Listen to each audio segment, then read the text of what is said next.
All right, we're kind of toasted. We got like 3 hours sleep, so this might not make sense, which we could just put as a disclaimer in front of every video we do. Tim Bielik, Bill Landis, Doug Lamarice. Why didn't Ohio State get in? We just listened to Kirby Hocutt, the playoff committee chairman, on his conference call where he said a bunch of gibberish for 15 minutes. Doesn't make any sense. But Tim, when you think about Ohio State not being in the playoff, are you surprised or did you kind of expect this? I can't say I'm surprised because I don't think you could ever be surprised by essentially what is a coin flip. And the gist of what I got from Kirby Hocutt is the big reason they're out, they lost by 31 points to Iowa. That's the obstacle I don't think they could have overcome by anything. That nothing they could have done would have overcome 31 points. That was pretty much sounded like an eliminator, even though a week ago Kirby Hocutt made it seem like Ohio State was a lot closer. At the end of the day, when you lose by 31 points in the mind of the committee, you don't have a chance to get in. Kirby Hocutt's the kind of guy, I think, that when you tell him to pass the potatoes at dinner, he'll hand you the broccoli and explain why the broccoli is potatoes. Mm-hmm. Does it make sense to you? Do you?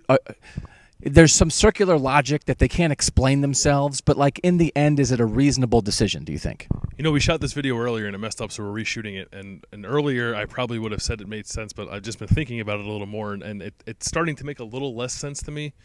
And it's only because they had a very difficult decision to make, and whichever one they made was going to be controversial, and they were going to get a lot of crap for it. But I think in the end, the one that was probably easier to defend would have been putting Ohio State in, because Ohio State was the champion of the conference that I think they believe is the best conference in college football. And I think that's a very kind of easy line to draw. When people say you shouldn't put them in, they had 2 losses, you can say, well, they won the best conference in college football. I don't know what that line is for Alabama other than we just think they're better for arbitrary reasons because our eyes told us they were better. I think that's kind of flimsy. So no, it doesn't. It doesn't make sense to me. I think there's arguments for both sides. I'm a little surprised in the end it wasn't Ohio State in. I think they end up puffing up Alabama and talking about an Alabama that doesn't exactly exist. They're an unequivocal top 4. I don't think is a strong argument because, again, last week he said 5 through 9 were close, and then this week, while Alabama sat at home and Ohio State won, now Alabama is unequivocally ahead of Ohio State. It feels like to me, and others have suggested this, that the Big Ten championship didn't matter. That when Kirby Hocutt talks about this decision, he talks about, A, the 31-point Iowa loss, which the Big Ten championship didn't matter for that, and he talks about Alabama's advantages statistically, which nothing Ohio State or Alabama was going to do this weekend was going to change that. Yeah. So I don't think the Big Ten championship mattered. So, Tim, thinking about all this, should Ohio State fans, should they be mad, or is this just one of those where, as you said, we all know it's 50-50, and stuff happened, and if Ohio State wanted to get in, they shouldn't have lost to Iowa by 31, and that's it, so there's nothing to be mad about? I think that's pretty much 100% right. I mean, at the end of the day, I think Ohio State can really only blame themselves for losing by 31. We kind of discussed after we shot the original video that what if that game was closer? What if they lost by a field goal at the end? How much that could have been different? Maybe it could have been different, but 31 points, just way too much to overcome. So it was a close game on Saturday night. Do you think if Ohio State would have done what Ohio State did in 2014, that the Buckeyes would be in the playoff today? Or do you think they were locked on Alabama?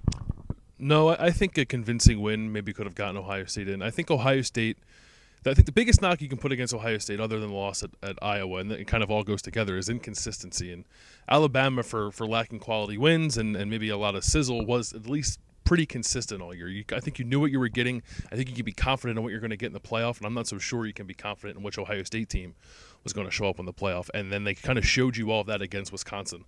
So if they were looking to see a consistent, dominant football team, they didn't see it. And I think if they did, maybe Ohio State's in the playoff. The thing I always get worried about is the eye test. And not taking conference champions, because I think they can eye test their way into oblivion, because I think there's a lot of brains there that think the same way, so their eyes are all telling them the same thing. There's not enough diversity of opinion. 10 of the 13 people are over the age of 50. There's a lot of old coach talk in that room, and a lot of old coach talk leads to, I'll tell you, I wouldn't want to play Bama. And I don't know that that's what this should be about. I don't want to play Bama. It's not a reason to pick a team for the playoff. And I feel like in the end, it was a little bit too much of that. He's Tim. He's Bill. I'm Doug. It's Ohio State USC. We'll talk about that soon.